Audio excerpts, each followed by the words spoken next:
Hava şəraitinin dəyişəcəyi ilə bağlı xəbərdarlıq olunur. Milli Hidrometeorologiya Xidmətindən verilən məlumata görə, yanvarın 17-si gündüzdən 22-sinədək ölkə ərazisində hava şəraitinin yenidən yağıntılı olacağı, bəzi ərazilərdə sulu qar, dağlıq və dağətəyi rayonlarda isə qar yağacağı gözlənilir.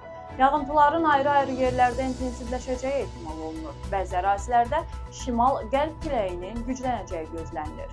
Bunu xidmətin rəis müavini Gülnarə Abbasova bildirib. O qeyd edib ki, bu müddət ərzində Bakıda və Abşeron yarımadasında da havanın yağıntılı olacağı və yağıntıların sulu qara keçəcəyi gözlənilir. Start. Havanın temperaturu ölkə ərazisində ötən günlərlə müqayisədə tədricən 5-8 dərəcə enərək minimal temperatur Bakıda və Abşeron yarımadasında 0-2 dərəcə isti, dağətəyi rayonlarda 3 dərəcəyədək, dağlıq rayonlarda 5-10, yüksək dağlıq ərazilərdə isə 15-20 dərəcə şaxta olacaq.